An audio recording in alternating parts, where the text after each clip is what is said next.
Can I ask that when I speak that I might not actually be able to turn on my video because the Wi-Fi here is really might That's not fine. actually be able to.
Greetings all. Here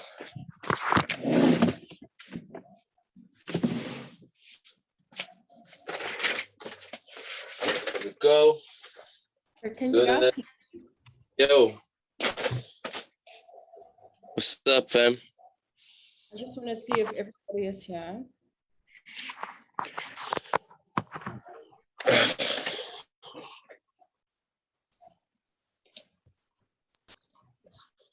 I'm trying to connect with the PC so I can shut down the phone. Okay.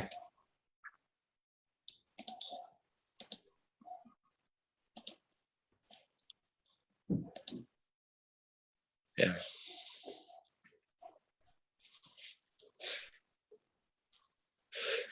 Okay, is everybody connected in? Can you all see your teammates?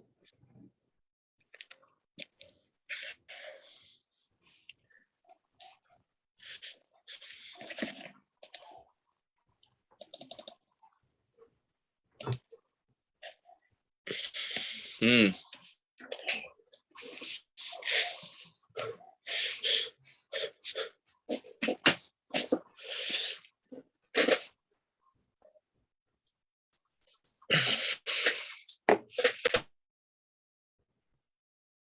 Okay, guys, I'm going to just start the briefing right now, just so that you're all aware of what's happening in the debate. Just something on the side a little bit. This debate is also being streamed on Facebook, so majority of the audience might be coming from our Facebook live stream. But I just wanted us to have this briefing right now. Sorry, on what platform are you screening it? Sorry. On Facebook. It's the DDP. DDP NPC. It's streaming right now. Okay, so this is just a brief for how the debate is going to be going today with some house rules on the structure. I think, first thing, maybe for some of you who hadn't seen me in the briefing yesterday, just to reintroduce myself, my name is Yanga and I work in communications here at DDP. And we are very excited to have you to be speaking in our event today. And hoping that it will be a fruitful event and that one that you guys will also be enjoying quite a bit.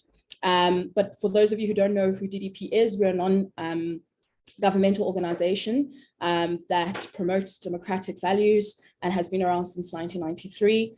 And we are hoping that you guys will enjoy this debate. We also work in collaboration with the Konrad Adekier Stichting, which is one of our key partners.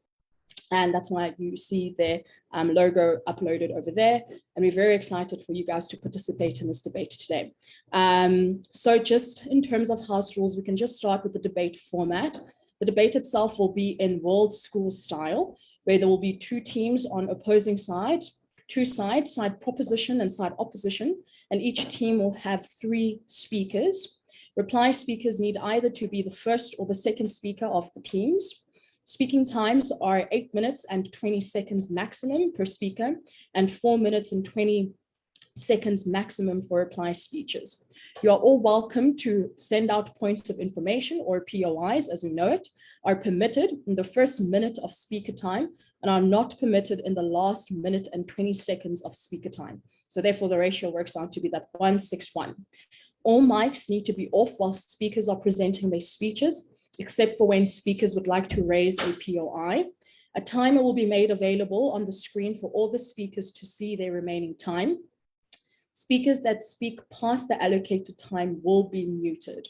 Okay, so if you go over time, I am going to mute you. So stick to your time, okay? Then just normal general rules. No hate speech is allowed.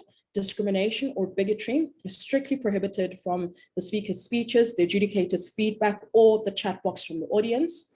Audience mics need to be off for the entirety of the debate unless permitted by the chair. Please be respectful of all pronouns. And most importantly, I hope you guys will have fun. But before we start the debate, do the speakers or the adjudicators have any questions of clarity? Now is the time for you to ask that. Otherwise, we're going to go straight into the debate. Any questions from the speakers or the adjudicators? My question is about the live. I see it's not on yet. And yeah, are you going to switch it on when we start the debate? Is it paused right now? I don't see anything on there's a normal profile and then there's a page profile. I don't see live on any of them, and I'm talking over the PC and I'm having my device in my hand. So it's literally showing that it is live on my computer. I will speak to my communications it's also live this side. Is it live on your side? Yes. Okay. Is it on the the NPC, the one with the full name, right? Yeah, thank you. I'm gonna go check again. Yes, because it says it's live on my side. So yeah. Okay. Any other questions from the speakers?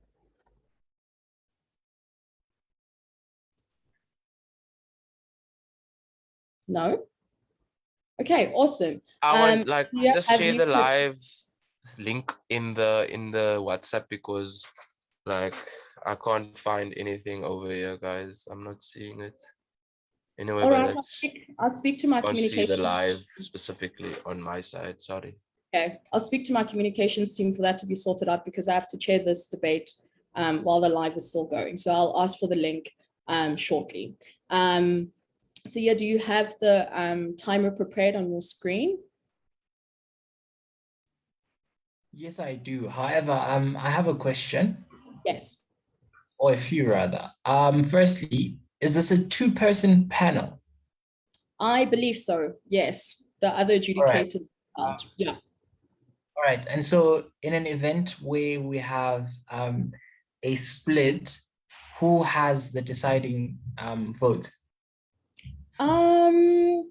I think I will give that responsibility to my executive director. He's going to be joining in a bit later in that case. Right. Cool. So they'll Yeah. be joining us for deliberations Yes. too, yeah? Yes, yes. Okay, awesome. Any other questions, guys? Because you're going to be sharing your screen soon and I need to remove this. No questions? All right, awesome. Oh, just something else on the side. If it is possible for you, I understand that people have got connectivity issues, but if you do have the means, please do switch on your camera when you're speaking. You don't have to switch it on for the entirety of the debate. Just when you're speaking, just please switch on your camera. And yeah, I'll wait for Sia to share his screen, and then we will start the debate shortly.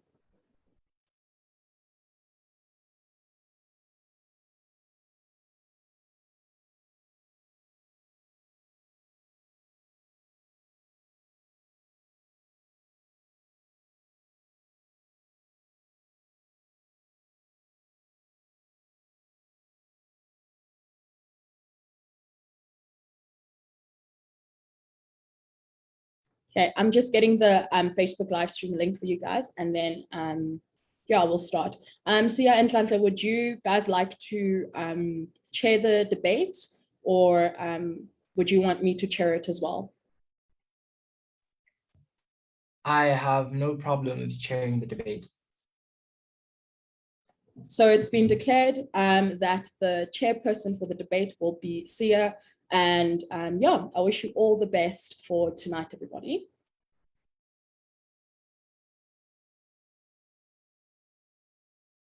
Right. You let me know when to start the debate, yeah?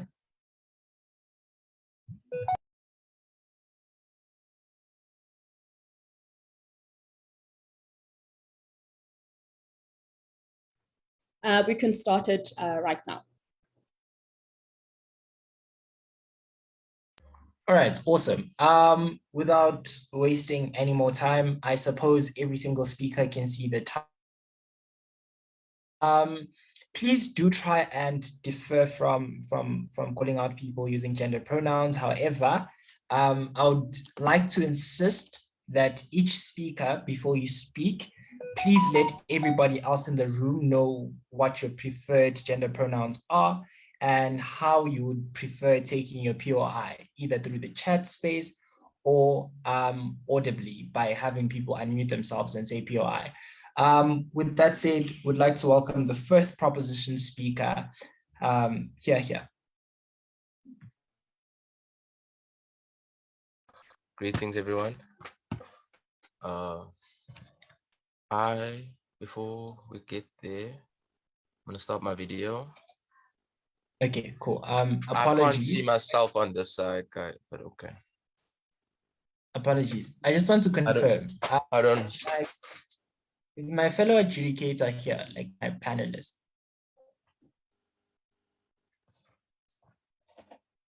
This is unfortunate. I can't see myself on the screen, so I don't know what you guys are Yes, seeing. I see Nhlanhla has logged in. Nhlanhla, are you there?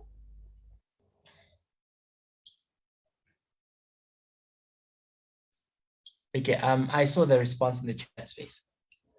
They're here. Yes, Right, I am here. Ross, I can see you. Okay. Feel free to start whenever you're ready. Give me a countdown. Yeah, guys, I'm supposed to be standing, but I'm gonna be seated. we can start the debate.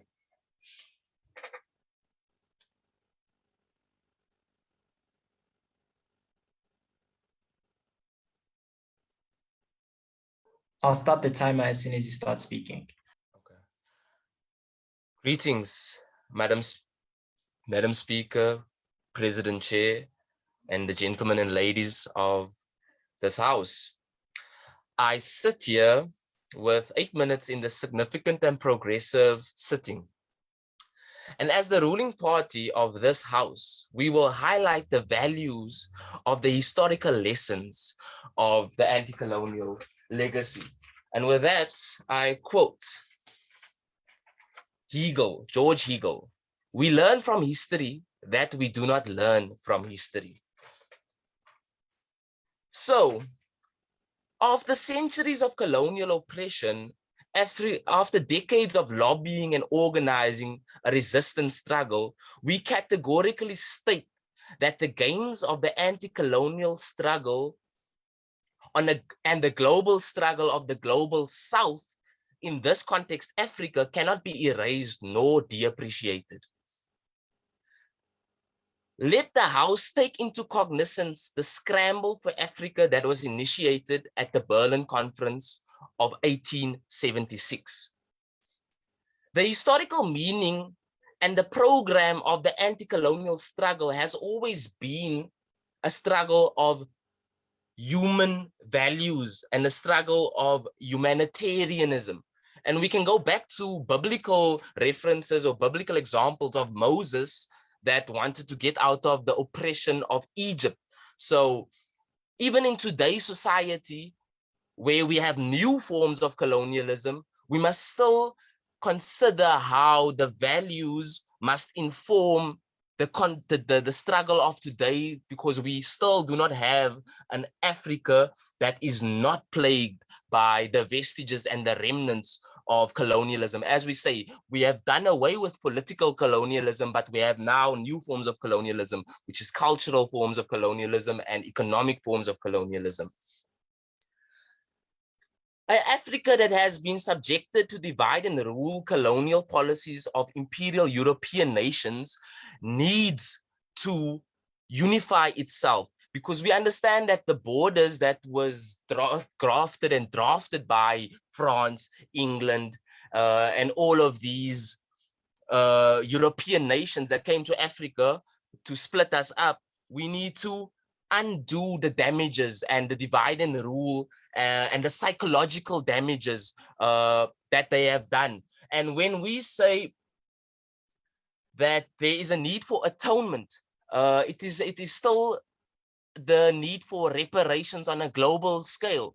Therefore, it is not productive to have an opposition and to have members of this society and leaders of this society to want to negate the historical lessons that colonialism has taught us and the anti-colonial legacy has taught us, because we are still in a situation where the humanity and the dignity of the peoples of Africa needs to become front and center stage.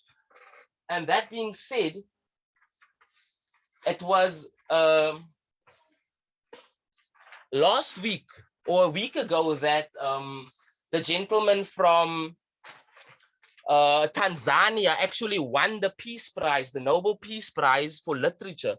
And even the Nobel Peace Prize, the panel that gave him the prize quoted that he penetrated what colonialism did. And so even in 2021, we find that in the cultural space, on a global space, that the conversation around decolonization is still significant. So to have an opposition that wants to forget about the values of the anti-colonial legacy and where it was supposed to and is going to take Africa and the global South is not progressive. We cannot deal with a neoliberal, neo-colonial type of policy. So in this value proposition, we highlight the cultural and the intellectual relevance of the legacy and the heritage of the legacy, because we still, after 200, 300 years of colonization, we cannot take 2 or 3 decades or 4 decades or 5 decades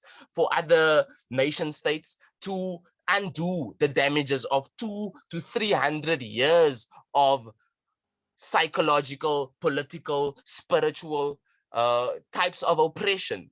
Hence, we understand that there is liberation movements that have dropped the ball and have forgotten that we are fighting for equality and for Africa to own its own resources, and the global south does not be exporters of its raw materials to the West, and then we still buy in produce from the West. So we have a new form of colonialism because we still serve as human resources and we still serve as mineral resources to the West. And that's when we speak, when we speak about the new forms of colonialism, it's a economic colonialism.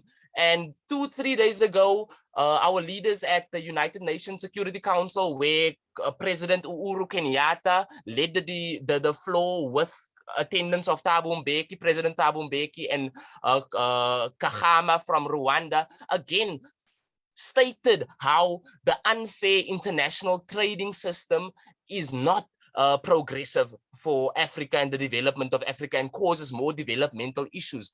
And Kenyatta also stressed how the inequalities within states and among states perpetuates a global system, a global economic system and a global political system that continues to rob the global South and Africa of its profits, you know. And then they want to come, the West wants to talk about aid, but that's a conversation and a debate for another day. And this debate in this house today, we stress that anti-colonialism and the legacy of anti-colonialism and the vision that was articulated and developed during the anti-colonial struggle must guide our efforts in this day.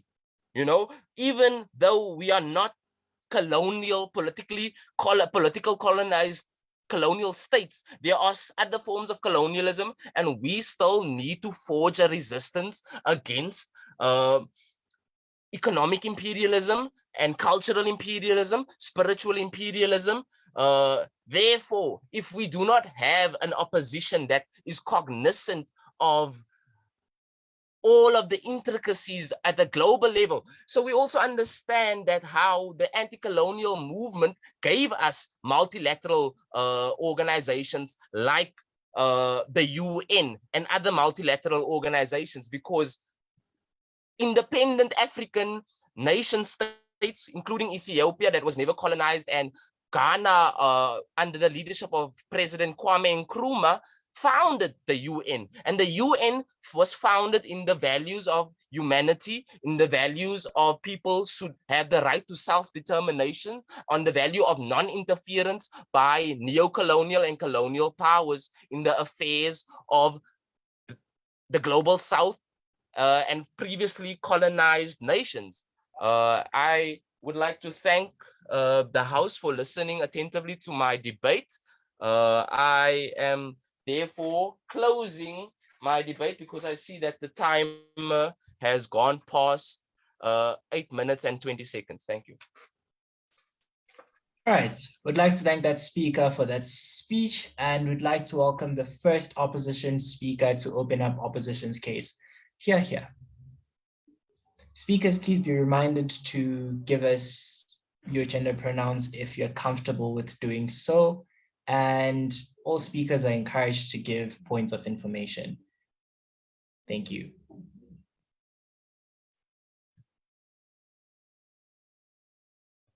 Cool. Hi, am I audible? Yes, you are. Dope. Okay, cool. Let me just get my notes together. 2 minutes, please.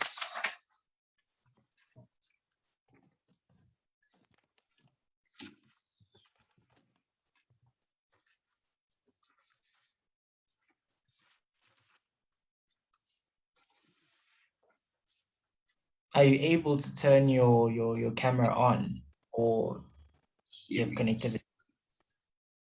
All right. Yeah. So am I still like clearly audible? Yes, you are. Okay, cool. Job. I'll start my speech in 5, 4, 3, 2, 1. Cool. Let's do this. Okay, so for the most part, I don't really have that much rebuttal for the opening speaker.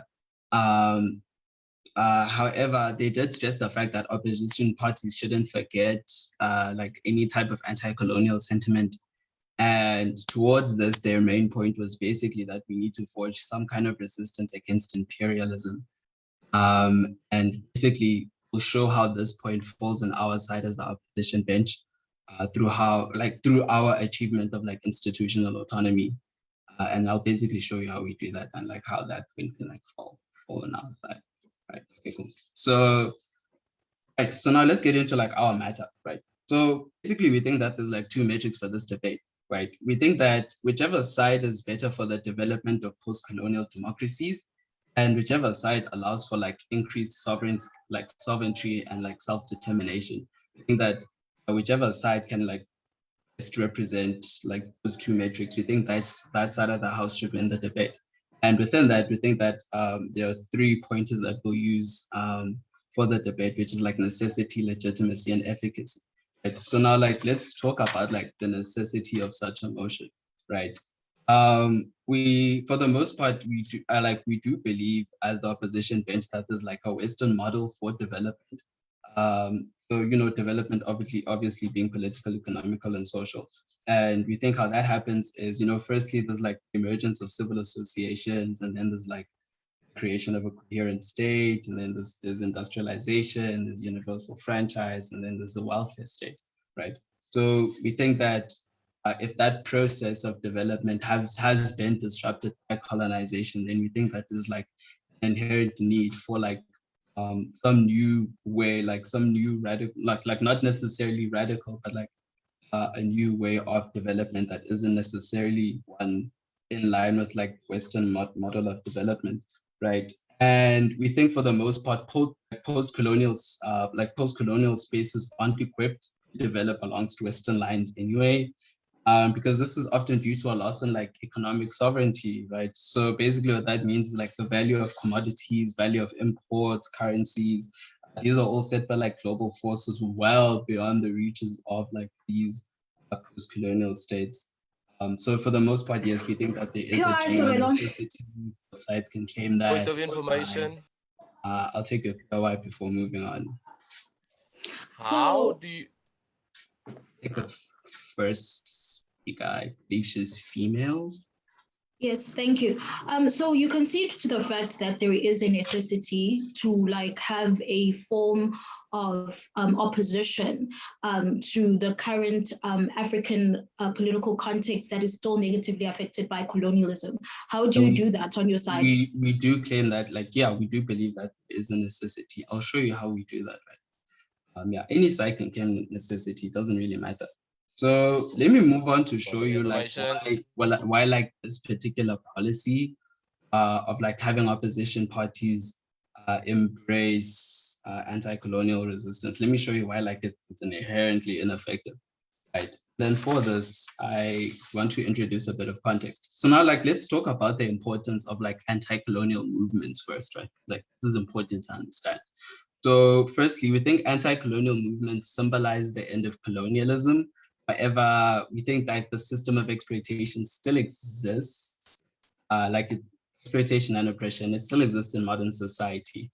Yeah, so national liberations did remove European powers from like colonized world. But now we think that post-colonial democracies have now found themselves in a world where the dominance of European point powers of information expressed, none taken, where we think like the dominance of European powers was like expressed through economic and military power, and you know economic power, like European powers basically have like authority within like the institutions of like international society. This is like the UN, World Bank, etc. So like in this context, right, we think anti-colonial movements in the contemporary world, we think they move like far beyond national liberation, right? Because they actually challenge the coloniality of power itself, like in itself. So yeah, so we think that the motion is disingenuous to anti-colonial movement. And in this, we like want to conclude that it is illegitimate. And for this, I have 5 points of analysis under this, right? Like, firstly, we think that opposition parties have an incentive to like maintain the status quo whenever they come into power, because like whatever occurs and like whatever changes, this can subsequently be used by them during like the next election cycle. And this can like eventually result in like the opposition party losing office, right? And we also need to note the fact that like politicians politicians address social issues as like a mechanism for gaining support, but subsequently they do nothing to change those social issues in the most cases, right? But even if they do try to change, even if they do use like some kind of like policy to change the status quo, we think that like due to the rise of like populism and violence within like most post-democracies, we think that we'll often see like radical policies which are proposed under like the false guise or like false pretense of being like anti-colonial Point resistant, of order. and can emerge Point and like of information. these can have like devastating effects on society. So an example of this is we can see like the intense and extreme like institutional and land reform that happened in Zimbabwe, and we see how like that subsequently led to like the hyperinflation and economic collapse of that society. And then third point of analysis is that, you know, subsequent changes to the status quo can result in like infighting, fractionalization within like this opposition party.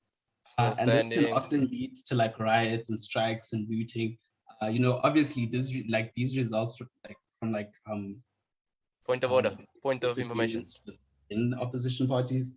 And you know, lastly, like, and then like the fourth point of analysis is that like the purpose of anti-colonial movement is not like best achieved through like the mechanism proposed by the motion. Because we think that like anti-colonial movement is like strictly like limited to like domestic issues, as opposed to like a more state-centric form of decolonization, which is what we think the proposition bench should like really advocate for. And then lastly, last point of analysis is that we think that like nationalism can be exploited by said opposition parties, right? So for instance, they can target immigrants, saying that, you know, immigrants are stealing our jobs, right? And this can like trigger things like xenophobia, right? Which is like a prevalent problem within South Africa, right? So politicians can fool citizens and say that no, immigrants are stealing our jobs. This is a threat to our national autonomy, right? So we think, due to like all those 5 points of analysis, we think that really like any anti-colonial movement like kind of illegitimate within the context of having an opposition party. We don't think that anti-colonial movements in and of themselves are illegitimate. We just think in the context of this debate. Right. So lastly, for the last 10 seconds, let me just tell you why it's ineffective, right? So we can't trust politicians to like keep promises. Often the structures and institutions that should exist to like hold politicians accountable, like they don't really exist. At the very least, they're underdeveloped. So yeah, how to propose, I guess. All right, so I'd like to thank that speaker for that speech. We'd like to welcome the second proposition speaker to further their case. Here. Before that, speakers, please keep in mind that when giving points of information, the aim is not to just interrupt the speaker. So if you give a point of information, if you say POI, please wait at least 15 to 20 seconds before rising on another point of information. Just wanted to clear that out. But anyways, second proposition speaker, you're up. Good evening, and am I audible? Yes, you are. Unfortunately, I cannot switch on my video. Oh, let me try, but no, I'm scared. If you have okay. connectivity issues, then you can leave it off. Okay, I have connectivity issues. My apologies. No, that's okay. Okay, cool. I'll begin in 3, 2, 1. House at large. We think it's highly problematic. Sorry, have you started the timer? Sorry. Oh, okay. Sorry, let me start again. House at large. We think it's highly problematic that opposition come here and they give us a world that is actually more detrimental than the world that we as proposition are actually advocating for. If we buy into the world that opposition is buying into, what we see is a continuous perpetuation of a soft stance of colonialism that actually exists in the world, where you have oppression, economic, political, and social oppression that you see when like these big countries use institutions like the World Bank and the IMF to continuously perpetuate a system of turmoil and civil unrest within the African continent. At least on our side, we have a mechanism and a way in which opposition parties can, by extension, coerce more people to buy into an ideology to ensure that the African man is emancipated and is empowered within his or her right? And this is why we value the anti-colonial movement at the end of the day. Already, Ras Hain has already given us a context of how we still feel like the hard blunt of colonialization on the African continent, and that African countries are within perpetual systems of underdevelopment and of oppression at the end of the day. When you have these opposition parties then buying into the anti-colonial system or movement, what you do is that you turn the conversation from bread and butter issues like getting a job and making sure that there's water and electricity to actually dealing with global issues. The very issue that the first speaker from opposition talks about how the Western world has captured the global systems can actually be turned around when you turn the conversation of the average African man to ensure that political systems actually stand up in these big conferences like the UN at the end of the day. But once you have a situation where these opposition parties are clashing with independence parties, you don't have that type of conversation happening. You have civil unrest and you have a clash of unnecessary ideologies. And we think that in itself stifles development at the end of the day, right? So the main issue here is to ensure that the African man has got some sense of dignity and some sense of humanity. Once you buy into opposition, what you do is that you perpetuate the dehumanization of the African man, and that the resources and the commodities must continuously be siphoned from the African continent, right? So why are like opposition parties like legitimate to like buy into like these movements, right? Number one, like all Africans have the same enemy, right? Already opposition has shown you how Western countries have captured like political, economic, and social systems across the globe, right? And then already it's not like opposition parties don't like face the same thing. They face the exact same thing. So the problem that is faced by like independence parties are the problems that like these opposition parties also face, right? Number two, because like the problem like is the same across the board, like the issue of identity is also being infringed, right? So you don't find a situation where someone in the independence party is like better than someone in the opposition party when you're looking at global economics, right? We think that in itself is something that's necessary, right? And then again, we need to look at development. We think like development is something that should be organic, and it can only be organic when we have the right sort of conversations and the right sort of concentration and focus on the right things at the end of the day. Once you disenfranchise opposition parties from taking up an anti-colonial stance, what you do is that you mess up the focus of the average African man, and the average African man will continuously believe that the white man is the savior at the end of the day, right? Now the next issue is like the political system, right? We think like the political system is something that is very important in this debate, right? We want to ensure that the organic change is something that is needed and that actually happens in this debate. We think that when opposition parties are then involved, right, we think that it starts to escalate to like better politics, to better leaders, to better management at the end of the day, right? And when you get that, you get the world then respecting the African man and the African system at the end of the day, right? Opposition doesn't give us like an alternative to say, okay, fine, we have this problem, because the problem is imminent, and they don't give us an alternative to say this is another thing that we can do in order to ensure that the objective of emancipating the Black man is then met at the end of the day. If there are any POIs. Okay, so again, right, we need to understand what Ras Hain was saying about liberation parties dropping the ball.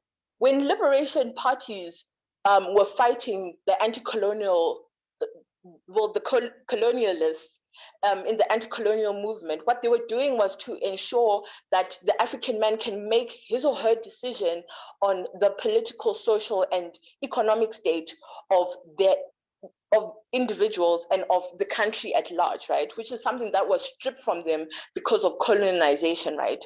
But when we look at African countries currently, what you see is dilapidated systems across the board, right? And we think that in itself is detrimental. When opposition parties come in to an anti-colonial sort of stance, what they can do is that they can bring these liberation parties or these independent parties to account to the promises that they did give to their people when they went out to fight the colonialists at the end of the day. We think accountability within a political system is something that is necessary, and we think like opposition parties again are legitimized because opposition parties are there to ensure that there's proper quality assurance within the political system. Once you delegitimize them from doing this, what you do is that you continuously push this narrative or to push the status quo in which most of these African countries are in, right? We think also when you look at examples like ZAPU and you look at other opposition parties that also contributed in like anti-colonial movements whilst things were active during like anti-colonial movements, right? We think like they in themselves are legitimized, right? So for instance, like ZAPU in Zimbabwe was fighting the liberation struggle within the southern part of Zimbabwe, and the current ruling party, ZANU-PF, was in the north. So for opposition to come here and say, well, they're delegitimized, we think they in themselves need an opportunity and a chance within the political system to then say, well, we're advocating for an anti-colonial sort of stance within an African nation. We think they deserve this sort of opportunity and this sort of chance. So we can't say they're delegitimized. We think that if you buy into proposition side, when dealing with this sort of motion, what you get is a better world. You get an emancipated African man who's respected on the global scale, and an African man who can participate economically. Proud to propose.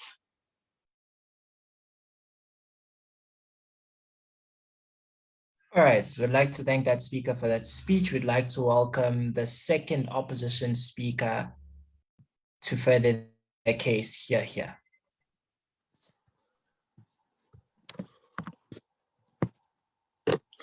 Can you hear me? Yes, sir. Yes, but you're sideways. I don't know whether it's sorry. You're sideways. That's because I was using my phone. Is that fine? Oh, all right. It's all right. It's cool. It's cool. It's all right. May I ask also for POIs if you could do it through the chat? All right, that's doable. Cool. Okay. Whenever you're ready. So I'll start in 1, 2, 3. So if we look back at it, I'm proudly from Uganda. My parents came here back in 1999, I think. And we really did go through the tough times. We saw a liberation party turn into authoritarian states where there was no freedom of speech, and a president that decided to steal all them to being corrupt and allow the states to crumble. Now, when my parents then come to South Africa and they see another liberation party that may not be the best, but at least is doing something. They see freedom of speech and they see other good liberties that were not given to when they were in Uganda. We see that there's two sides of the coin. There's the good side of the Liberation Party and there's the bad side. Now, our opposition may say that liberation parties have come to an end and they're outdated. But what my point will be mainly about is to talk about what happens if a party is to go against these liberation parties, these anti-colonial parties that want to come against the liberation parties. Normally, what we see would happen is that they will have to be pushing populist ideas. And my opposition spoke about focusing on the right things. And we feel like when these parties come up, they are not focusing on the right thing. As my first speaker spoke about how they have to push on these populist ideas that are not necessarily good for the country. So when we look at it, we see that these parties, such as, let's say, Black Land First, which may be pushing for a good idea, but they're doing it in the wrong way. And it is also populist with the land reform and all of that. We see that they, in order to get the power, they have to be pushing for that and trying to get more votes. And unlike with the Liberation Party that already has the support and already has the power, they don't need to be pushing these populist ideas always. They can also go against the status quo. They can bring in new ideas that may not be seen as the best in terms of what people want, but can actually help them in the long run.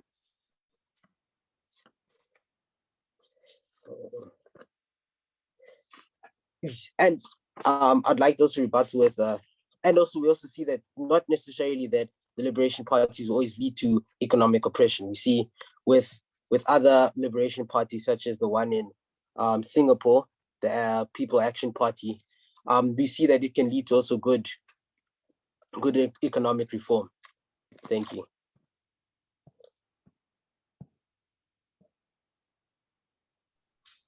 All right, so we'd like to thank that speaker for that speech, and we'd like to welcome the third proposition speaker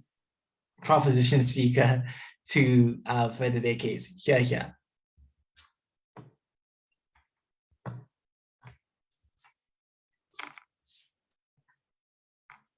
You're muted, ma'am. You're very much muted. I'm so sorry about my camera quality. I'm using a laptop. And then secondly, can I ask, am I audible? Because I'm having huge connectivity issues. Yes, you are, ma'am. Okay, thank you so much. Before I begin this debate, I'd like to say that my pronouns are she, her. Thank you very much.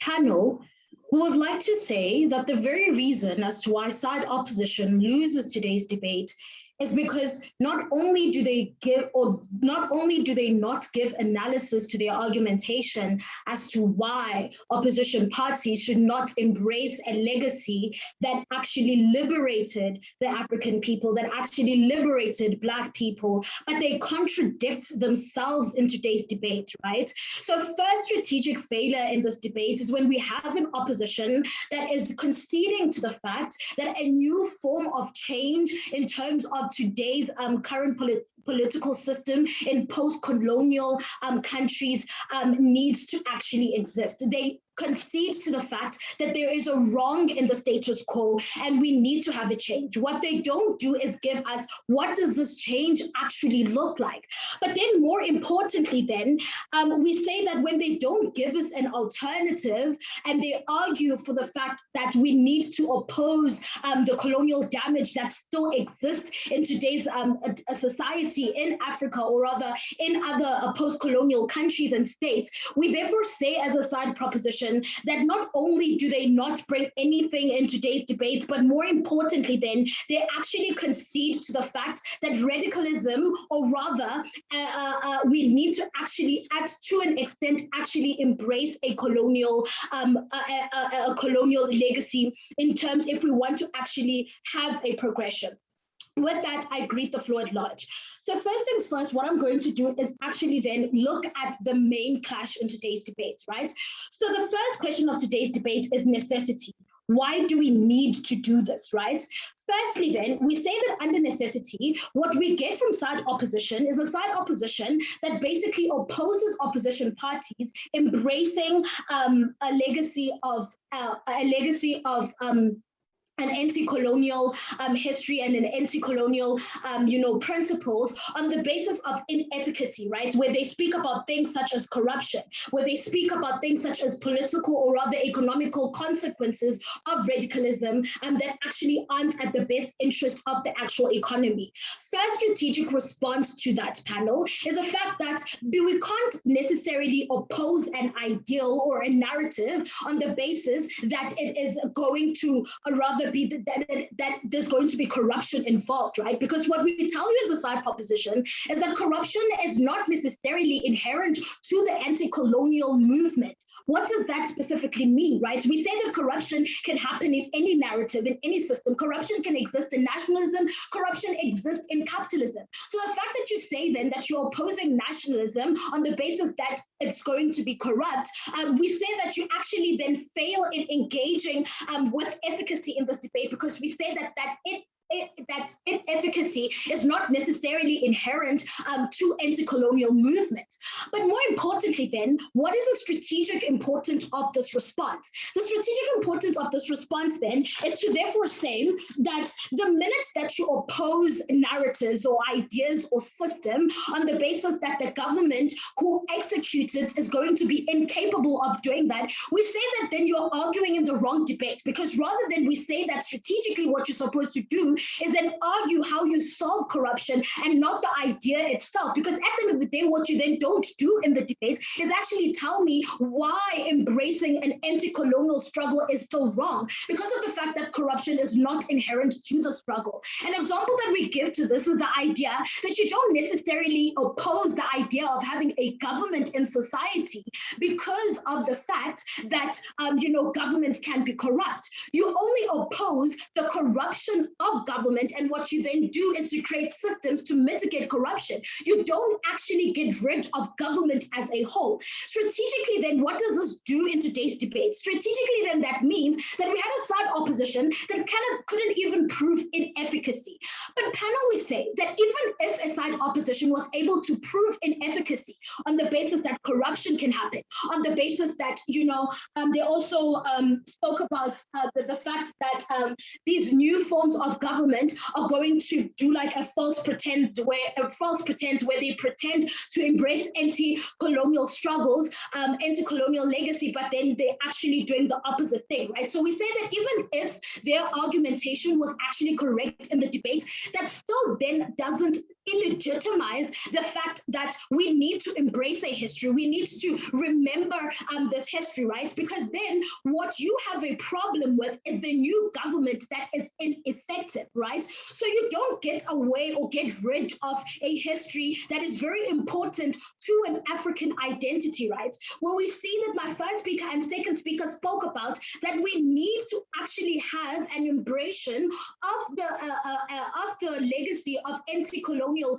history, of anti-colonial heritage, because we still live in a society that faces specifically the consequences of colonialism. The African identity is one that is constantly at fight and antagonized by Western principles. We therefore see, as my second speaker, when she talks about, that we therefore need representation for these people in a post-colonial democracy, that wherein they need to be represented by opposition opposition parties because of the fact that their struggle is still continuous, right? So we say that at a point where you're saying that the new government is not able to actually execute, or rather execute embracing the anti-colonial struggle, we say that rather than what you should have a problem with is a problem with that government and not necessarily the embracing of the anti-colonial of the anti-colonial struggle, because my first speaker and second speaker proved the relevance and the need of this anti-colonial struggle in terms of representing Africans who are actually still in need of this representation, because we still see that colonialism is something that does not only economically disempower Africans and other people who exist in the context of post-colonial countries.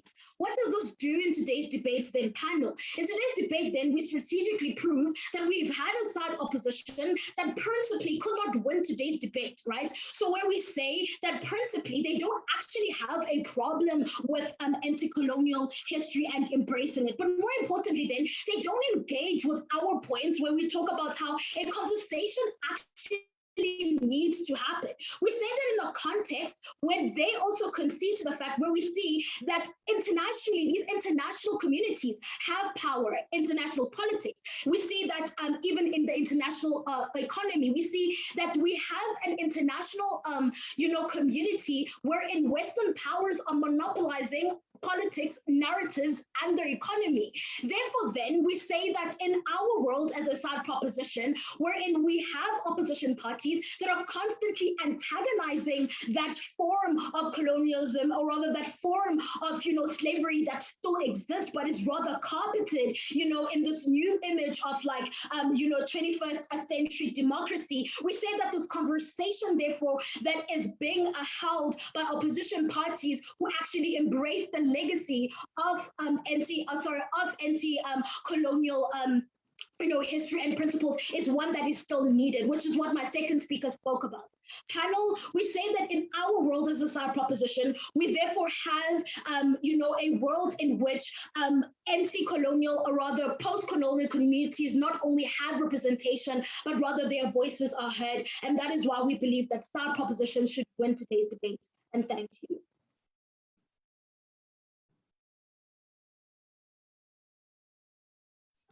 All right, so I'd like to thank that speaker for that speech. We'd like to welcome the third opposition speaker to respond. Here. Okay, so I'm having connectivity issues. Can you hear me firstly? Let me start there. Yes, I can. Okay, so I don't live in a place with a really good Wi-Fi, so I'm just not going to turn on my video in hopes that I won't cut during the speech. I will count myself down and then I will, start. 3, 2, 1. So today's debate has been a very muddy debate, and side proposition will have you believe that they've won today's debate, right? But going forward, I'm going to expose the flaws inside proposition's debate and tell you why we've actually won today's debate, right? So first speaker of proposition actually came here and told us and telling us or properly contextualize this entire debate, right? He failed to actually give us a clear definition of what we're actually debating, right? We as side opposition did not actually fix this, right? This is a flaw on our part, but it also doesn't mean that they actually get this, right? So what has been happening today, right? Both the teams have mostly been chasing ghosts, right? In a situation wherein the proposition has not actually been given a clear BOP, what they aim to prove in today's debate, right? That's also another problem that has happened in today's debate. This is why they essentially lose, right? Their third speaker is really the only person who's actually came here and given us a clear, or at least somewhat of a clear burden of proof. And we think that that's a bit too late to come and give a burden of proof. We, on the other hand, gave you a burden of proof, and we told you that we tell you that we actually have what we aim to tell you is that we want economic sovereignty. And how do we actually tell you this, right? We tell you that we would achieve such things or at least we, let me go back. So the best way to embrace the anti-colonial resistance is through the use of state-centric decolonization. So we ask the following questions, right? Is it legitimate in the context of a post-apartheid era or post-colonial era? Secondly, is it effective? What will it achieve? And thirdly, why? Right?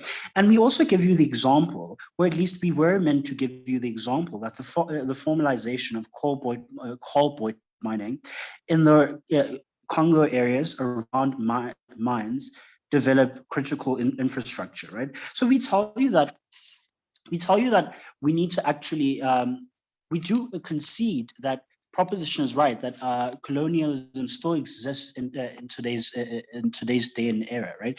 We do tell you that it exists, but we say that their method to actually achieving or liberating everything is not through dispelling everything. However, oh, by the way, my pronouns are he, him. We tell you that our way is to actually continue but develop countries, right? Because we say that to actually start from scratch and embrace the history, right? We know that what happened in Africa, but to keep dwelling and saying that this happened doesn't help anyone, right? What we need to do, or what our stance is today, is a move forward stance, right? When we tell you that we want, no, ma'am, rejected. We tell you that we want to move forward, and we tell you this through telling you that there's a necessity, or my first speaker came here and told you that there's a necessity for this, right? And side opposition came here and told us that it's very relevant, and we tell you that this is not relevant.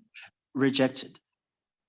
We tell you that this is not relevant for a number of reasons, right? We tell you that dwelling on the past doesn't exactly achieve anything other than having a scapegoat, because that is what parties like the ANC and other things have been piggybacking on to actually maintain getting votes and whatnot, when in actual reality they don't do anything, right? Then we also go on to the second speaker of side proposition, who spoke about all Africans have a common enemy, right? So we think that this is not exactly the idea that we want going forward in this debate. We think this idea is dangerous, that we actually label people in enemies, or that we label the West as enemies, right? Rejected. Going forward, could we also just type POIs? Also, I think my screen's frozen. Yes. Where was I? Oh, so we also speak about the emancipation of Black man. So we also think that the emancipation of Black man isn't just achieved by dispelling all the all things like the UN, the IMF, and the World Bank, as proposition would have you believe, right? Thank you, ladies and gentlemen.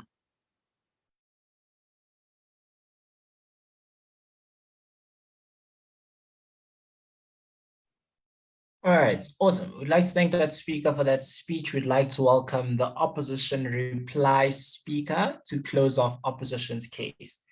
Please be reminded that opposition's reply speeches are 4 minutes long. No POIs are allowed during reply. And yeah, opposition reply.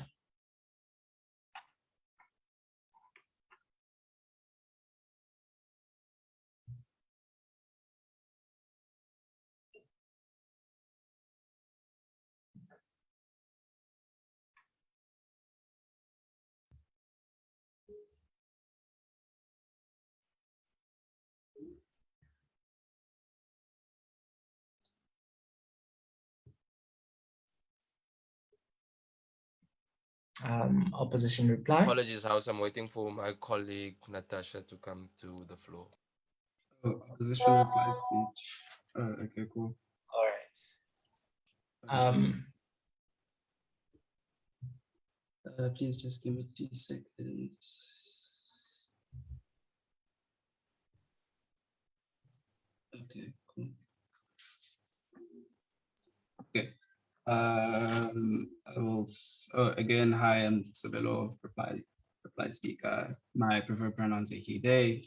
Cool kids just call me the speaker. I will start in 5, 4, 3, 2, 1.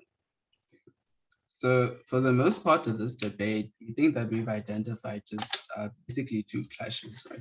We've identified the first clash, which is like just proving which side is better for the development of like post-colonial democracies. And then the other side, and then the other clash of the debate was basically who's better. Who like is inherently better for, sovereignty and independence, right? So on the point of development, right, what we got from the proposition bench was that there arises like a clash of ideologies, and like these clashes can hinder like any type of development that occurs. And through a policy proposed by like the proposition bench, you like immediately mitigate this. However, as opposition, we did show you that you actually do find a clash of ideologies that exist within the proposition bench, in that within like whatever ruling party emerges, still carrying this like legacy of like anti-colonial resistance. We did show you, we did like a 5-point analysis where we showed you that things such as infighting, fractionalization, these are the types of clashes that can exist within these parties.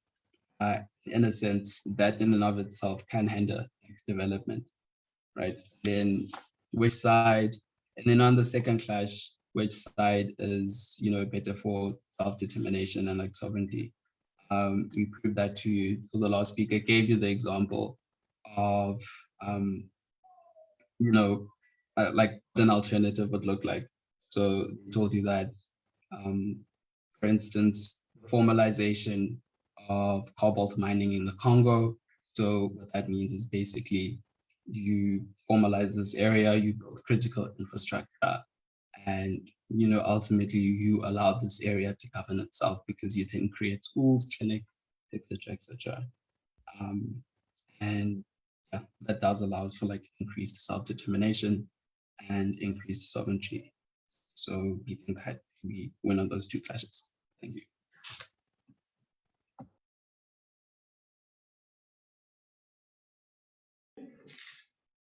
All right, so I'd like to thank that speaker, and we'd like to welcome the final speaker of the debate, that is the proposition reply speaker, to close off not only proposition's case, but also the debate in its entirety. Here. Am I audible? Yes, you are.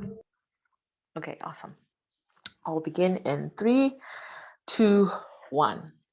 Panel, the very same opposition that says ruling parties are using this sort of ideology to slack is the same opposition that's saying the same ruling parties must formalize cobalt mines. So when you have that gap within the political system, it is the jurisdiction and the right of opposition parties to fill that gap, to ensure that the objective is met at the end of the day. If they buy into the anti-colonial movement, they are in a better position to have a pushback factor to ensure that these ruling or independence parties give to the people what they promise the people. And this is what we talk about in our respective speeches when we look at legitimacy, right? Again, which one is best? The problem that we have with opposition is that opposition just give you what exists within the status quo and some sort of policies that they might buy into, right? And we think some of the policies come a bit too late on their side, right?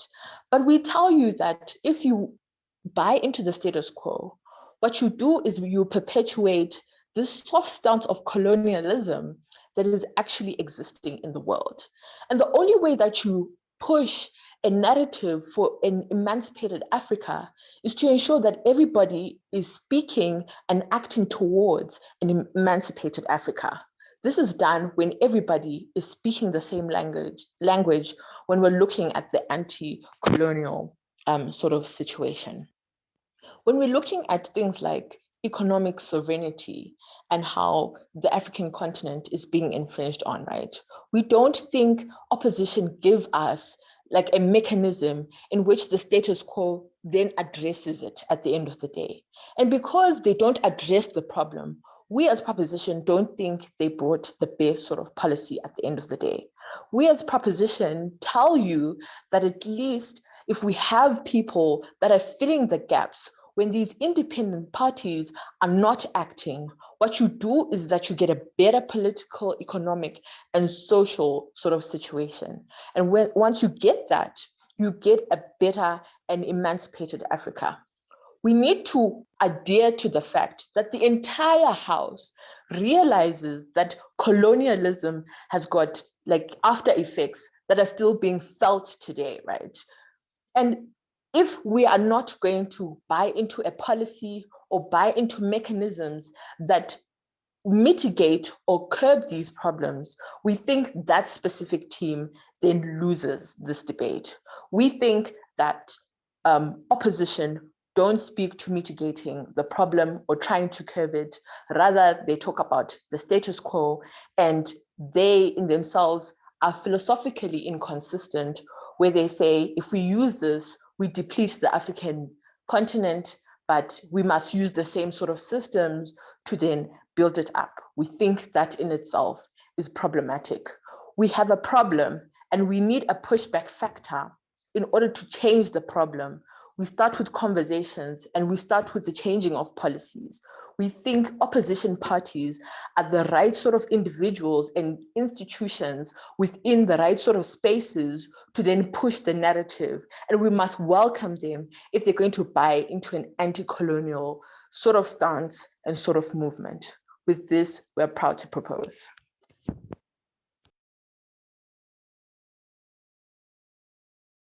All right, so I'd like to thank that speaker for that speech, and I'll give it over to Ms. Yanga. Also, I'd like to ask if it is possible for us to have a breakout room that might be open so that as the panel, we can discuss. Thank you very much, everybody. Adjudicators, I'm going to set your breakout room in a second. And where are you?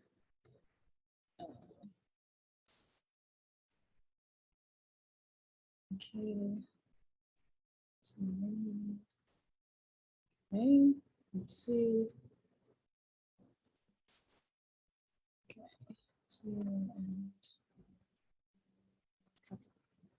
okay, I've sent out the, do you guys have it?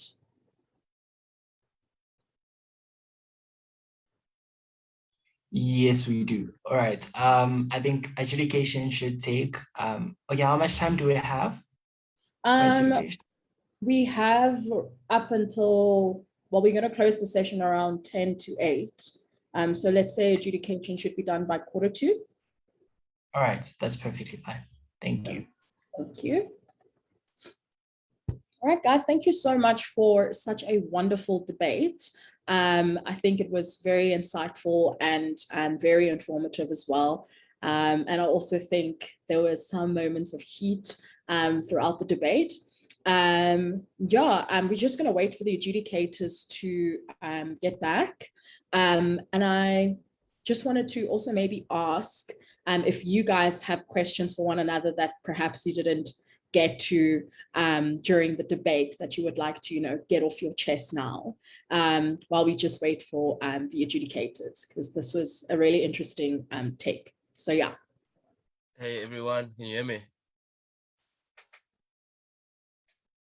Am I audible? Yes, we can hear you. I want to ask my ops, is there anyone that has an understanding of how the global financial systems have undermined Africa's economic sovereignty? We had the IMF dishing out structural reforms in the 70s, and we had to cut down on civil services in multiple African states, and that affected households. But that was the IMF enforcing their structural adjustment policies on us. And then, does anyone take cognizance of our leaders that were killed like Patrice Lumumba of the Congo, people that mentioned cobalt. And then we have Thomas Sankara's death day on the tomorrow, I think on the 16th, and 2-3 days ago, Blaise Compaoré went to court 28 years after he assassinated the socialist revolutionary leader of Burkina Faso, the Upright Man. I don't know if you guys ever watched the documentary, The Upright Man, but he basically developed the economy and he got the people to come to the ground to build railways, etc. And then he was assassinated. So he represents a lesson and he represents values. So when you guys say we must forget about anti-colonial legacies, that means we must forget that they murdered Thomas Sankara. We must forget that they murdered Patrice Lumumba. You know, is that progressive? That historical amnesia that we must have? No, guys. Thank you.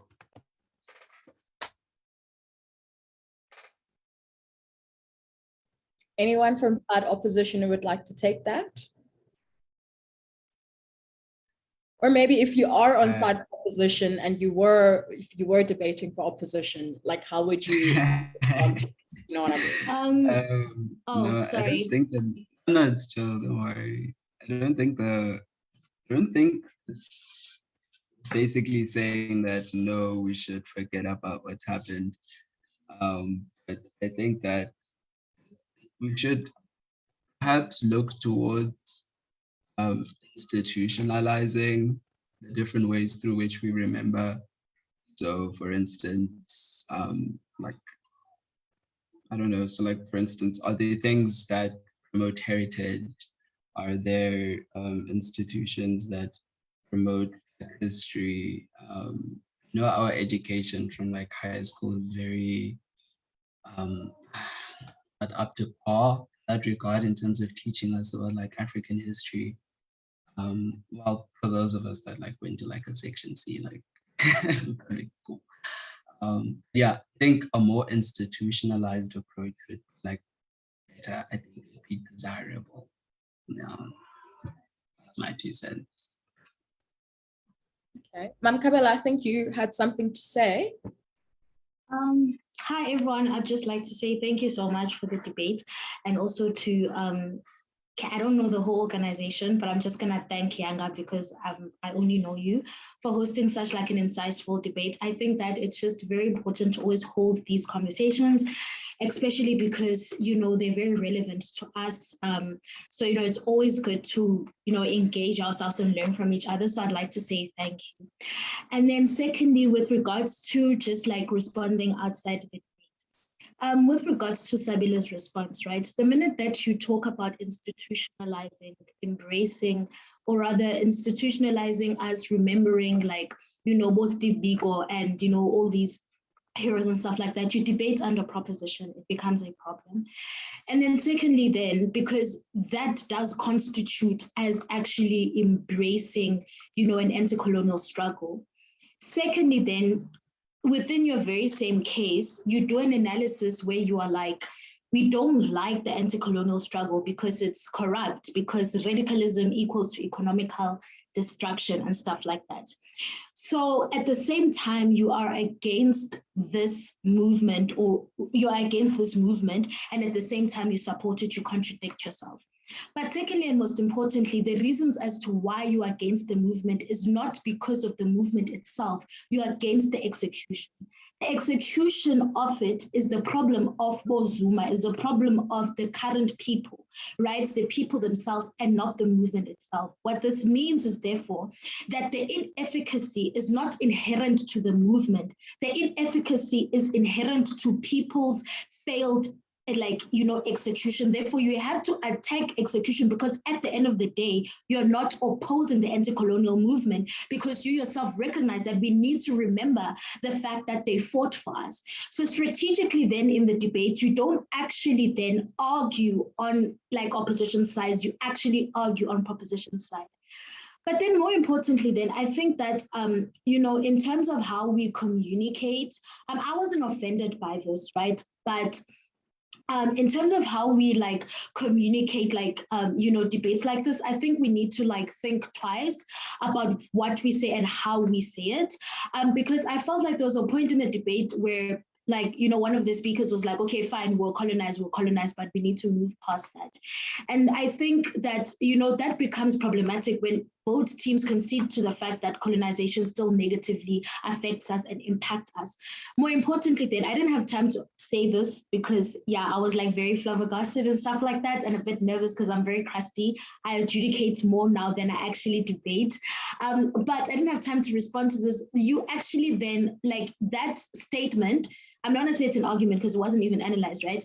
That statement is indicative of like Western principles. It's indicative of how racist people like are going to say that we are against the EFF because you know what the EFF represent is going to make Black people struggle fairly.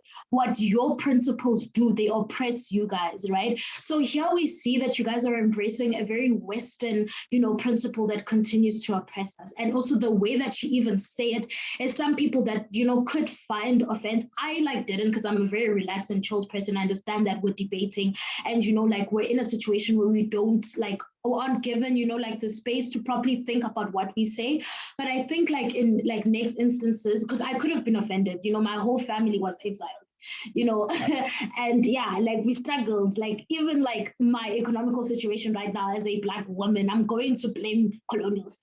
Don't tell me to move past it, But, like I really, like I said, I'm a chilled person and stuff like that. But I just want to say that, sometimes in debates, even when it is like a competitive environment and you feel like you have to argue a specific side, don't let that pressure make you disgenuine to the debate. Always just be realistic and always just try to do what's best for debating, because debating is not necessarily, I know it's about winning, but the conversation is more important, because once you go with that mentality that the conversation is more important, you're going to become a better debater because you're being realistic, you're being genuine.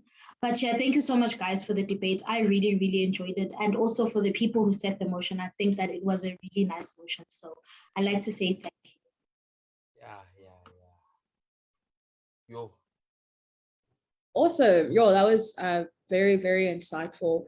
I think, like you just said, like when we in a debating space and in a debating situation, like our mind is racing so fast and we just want to get everything out of our mouths like as soon as possible, and our points so clear that sometimes we may just overstep that line of like if it's offensive or it's not offensive, or if it's sometimes some debates have to be offensive in order for your points to be understood. It's always a mess when it comes to debating and like how things are, but there's no equity officer over here, which was probably like a bad mistake on my part. But I think like on my end, the context that I had in like setting this debate for you guys is this old age debate is coming up now in the political academia space on kind of like the question of whether or not liberation movements should be in the position of governing. And I remember about 2 years back, we had actually had a debate that like a motion that was about being against liberation parties becoming governing parties because things just fall apart. And then this particular motion itself was then set up at nationals back in 2018, where it was kind of like contextualized by that debate in the first place. This idea of why are we questioning liberation movements, but why did liberation movements even come up in the first place? It's because they were planted and foundationalized in anti-colonial narratives. Is it possible that they've completely lost the point and have inherited themselves certain aspects of colonialism, and so therefore we need to have opposition parties that need to stand up against them, right? And this debate could have taken many routes, could have been taken a route of the institutionalism in itself, right? The institutions that the liberation movements and the ruling parties are ruling from, how much of those institutions are influenced by colonial legacies, right? How much of the way that we function in terms of parliament even, right? A parliament is not an inherent system to South Africa. That's a system that dates back even before, South Africa was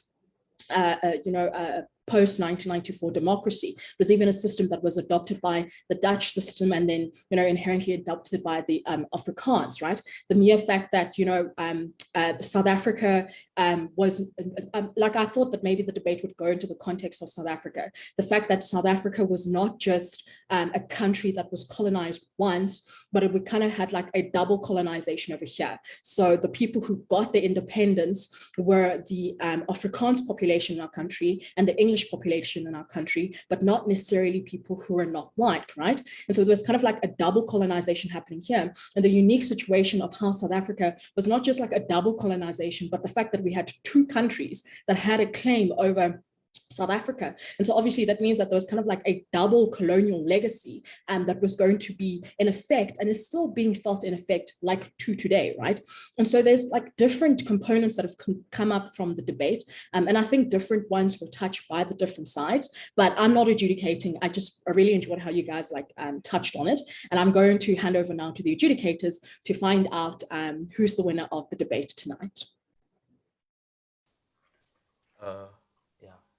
Right. Awesome. Like my fellow said, the point of our debate is the battle of ideas that should shape society. So when she whips the opposition that they should use all the time to articulate their arguments, because and then when my other opposition member of the House says that we should institutionalize this ideologies of legacies of anti-colonial movements, that means what is happening at university spaces with decolonization movements and the decolonization conversation being held by global universities and professors is relevant and it's happening, but that once again ties into a society that is aware and conscious of anti-colonial legacies. And as a ruling party and as a ruling government and as people that are in control of the state, we are therefore producing curriculum material that is in line with anti-colonial legacies. So for opposition to say we should do away with that and institutionalize it at the same time, it's a contradiction. Thanks so much, Rosalind, for that. Adjudicators, we are very excited to hear back your feedback on how you found the debate, and I hand over the floor to you now. All right, thank you very much. First of all, I would like to thank every single speaker who took part in this debate. Thank you for giving us your time and allowing us to judge your debate. It was a very pleasant debate. I'm pretty sure Ms. also would agree with me in saying that. And we had quite a pleasant deliberation. All right. As with any type of tournament or any type of competition, the results. And so we are back with the results. The way in which this feedback is going to go is that firstly, I'm going to give you an overall idea of how the debate went down, and then I'm going to give you the verdict as to who won and happened to not win. Firstly, I'd like everybody to note that it was a close debate, very close debate, and would like to commend everyone on that. So basically, the debate boiled down to one key idea or one key issue. Do we best achieve the most ideal post-colonial democratic state?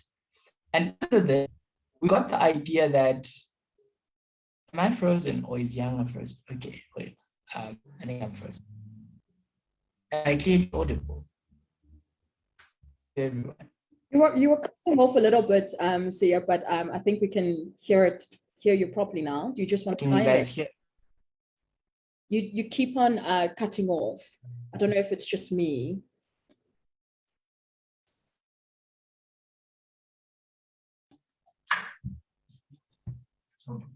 All right. I promise you it's not just you.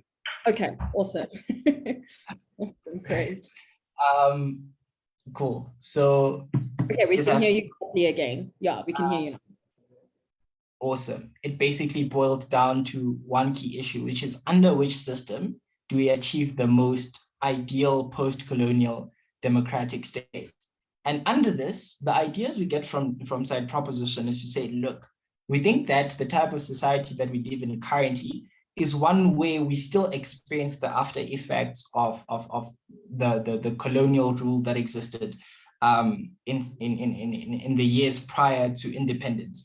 We get an idea as to these forms of oppression that exist, being economic, cultural, and etc. Right? So we're told that these all stem directly from colonial rule, and therefore they still count as being something that requires some form of anti-colonial resistance. In response to that, we get an idea that opposition basically concedes to the fact that, look, there is some type of problem in society, right? Problem, which is to say that individuals may still particular issues. Can everybody hear me? I think my connection is very bad. You just keep cutting out, but we can You hear have you. been clear. You have been clear, leader. Yeah, It's it's fine now. little Your glitch, but you're connection clear. is Your bad, but sentences yeah. are clear. All right, awesome. Somebody please just notify me in the chat space if I cut. Right. So we get a concession to say that, look, there is some type of problem in society. And yes, this problem might stem from that colonial rule, right?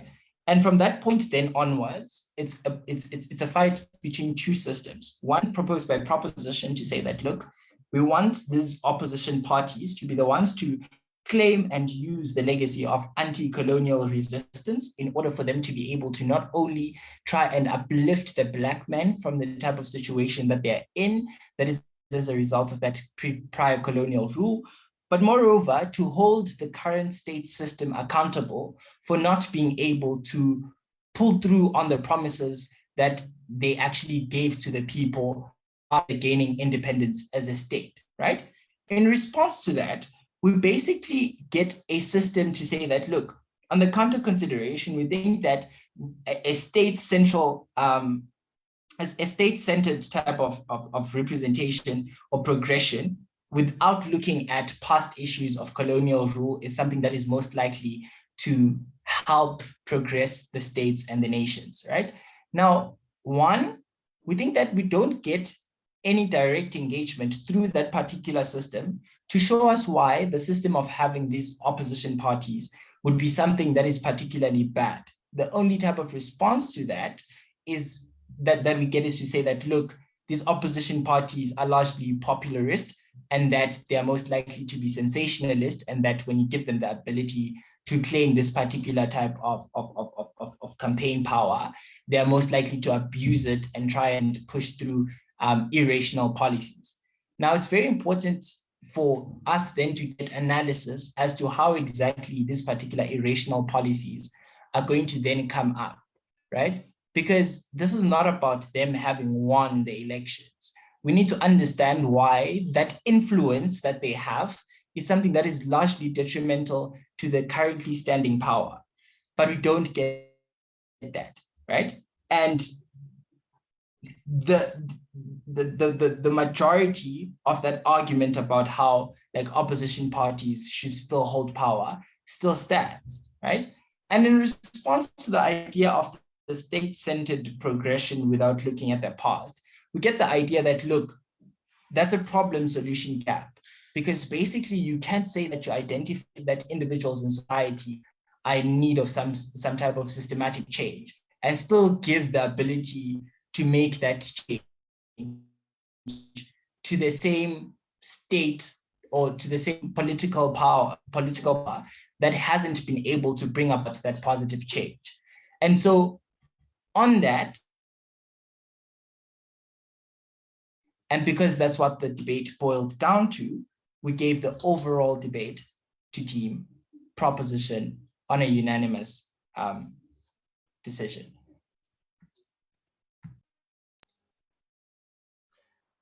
Whoop, whoop, whoop, whoop, whoop.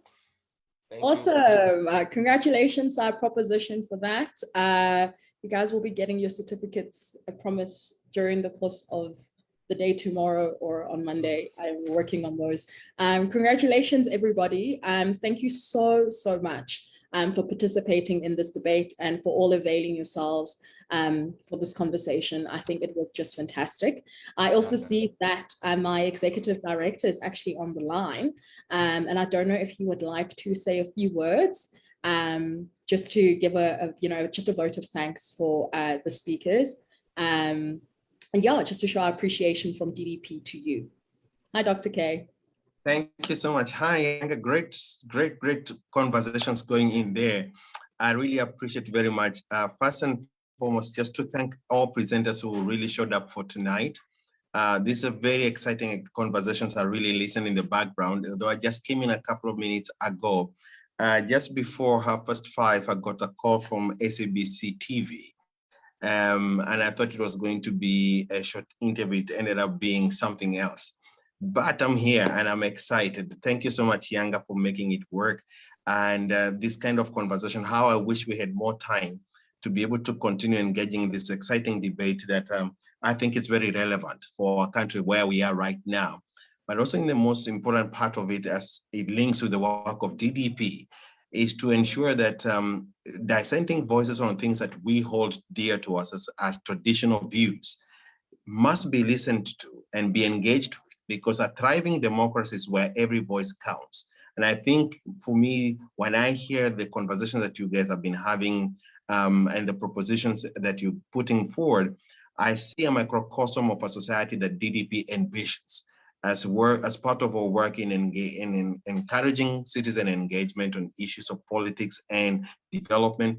At the same time, also appreciating that there is a voice that always needs to be heard by every citizen, whether it's in my interest or it really covers my aspiration, or it's a different view that is different from mine, but there is something that we can do together. That for me is really the essence of this kind of platforms and the work that we do. And I was telling Yanga a few weeks ago, DDP used to run this kind of debates about 6 or so years ago, but we were doing with a high school students in the matrix and the first year students in the universities.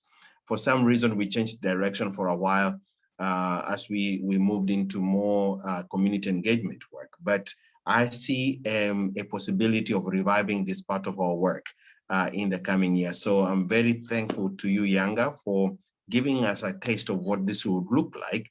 And of course, mobilizing your friends and colleagues at the university to be able to come through and engage with each other on this kind of a debate.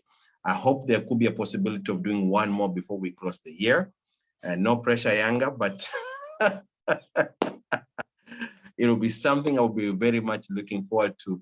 But for tonight, thank you very much, everyone, for making time, and Yanga for holding this together and delivering for us. I really do appreciate it, and thank you very, very much. All right, guys, I declare this session to be over. Thank you all so much. I will keep in contact with all of you in terms of your certificates in the next couple of days. And I hope that you guys will have a fantastic week and also that you will enjoy your weekend. Thank you so much once again. Good night. Thank you so much. Peace out, fam. Bye. Thank you, everyone.